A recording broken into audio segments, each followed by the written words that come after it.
నమస్కారం. Welcome to my channel. ఈ వీడియోలో ప్రభుత్వ ఉద్యోగులకు టీఏ పెంపు విడుదల ఉత్తర్వులు విడుదల పూర్తి వివరాలంటే ఈ వీడియోలో తెలుసుకుందాము. వీడియో ఎక్కడే కానీ స్కిప్ చేయకుండా చివరిదాకా చూడండి ఫ్రెండ్స్. అప్పుడే ఇన్ఫర్మేషన్ పూర్తిగా అర్థమవుతుంది. అలాగే వీడియో చూస్తున్న ప్రతి ఒక్కరు వీడియోకి ఒక లైక్ చేయండి. ఈ వీడియోని తోటి ఉద్యోగ పెన్షన్ మిత్రులతో అయితే షేర్ చేయండి.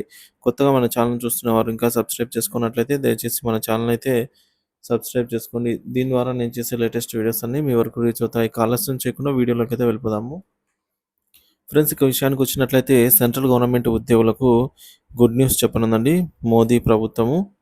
సో వారికి చూసుకున్నట్లయితే ప్రత్యేక తాయిలాలు అయితే ప్రకటించనుంది. ఈ విషయం తెలిసిందే. కేంద్ర ప్రభుత్వ ఉద్యోగులకు ఆనందం వెల్లువిరుస్తోందనమాట. ఉద్యోగుల డిఏడిఆర్ ఈ నెలలో 3-4% వరకు పెరిగే అవకాశం ఉంది. ప్రభుత్వం తన ఉద్యోగులకు అదనంగా ఆర్థిక సహాయాన్ని అందించడానికి చర్యలు ఈ మేరకు చేపట్టనుందన్నమాట. సో ఈ పెంపు ఏదైతే ఉందో పెన్షనర్లలో కూడా వర్తిస్తుంది అని సెప్టెంబర్ 25 తేదీన కేంద్ర మంత్రివర్గ కీలక సమావేశం అయితే జరగనుంది. అక్కడ డిఏ పెంపు పైన అధికారిక ప్రకటన కూడా వెలువడే అవకాశం ఉందన్నమాట. సో ఈ మేరకు ఈ వార్త భారీ అంచనాలను రేకెత్తించింది.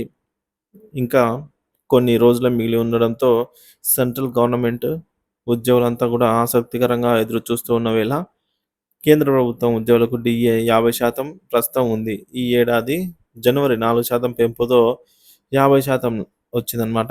ఇప్పుడు ఈ ఏడాది జూలై 3% పెంపుతో మొత్తం 53% నుంచి 54% వరకు పెరిగే అవకాశం ఉన్నట్టు ప్రభుత్వం తెలియజేస్తుంది.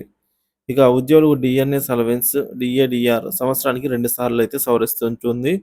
పెరుగుతున్నటువంటి జీవన ఖర్చుల మధ్య తన ఉద్యోగులకు మద్దతు ఇవ్వడానికి ప్రభుత్వం చేసేటటువంటి కృషిలో భాగంగా ఈ పెంపు అయితే జరుగుతుంది. సో ఈ విషయం అందరికీ తెలిసిందే అండి. సో అయితే పశ్చిమ బెంగాల్లో ఉద్యోగులకి కూడా తమ ప్రభుత్వం డిఏను కేంద్రం రేట్లకు అనుగుణించాలని చెప్పేసి కోరుతున్నారు. ఈ విషయం ఇప్పటికే కోర్టులో కేసు నడుస్తుంది. సో ప్రస్తుతం 6వ జీత కమిషన్ అంటే పీఆర్సీ 6th పీఆర్సీ కింద 14% డిఏని పొందుతున్నారు వారు.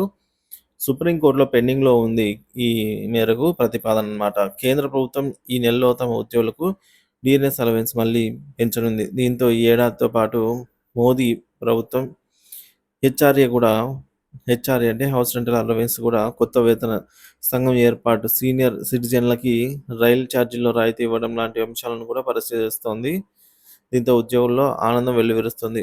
జనాభాలోని వివిధ వర్గాలకు మరింత ఉపశమనం కలిగించడానికి వారికి అండగా నిలవడమే ఈ చర్యలకు లక్ష్యంగా అనేది ఉద్యోగులకు అందరికీ పెన్షన్లకు తెలుస్తున్నటువంటి అంశం అన్నమాట.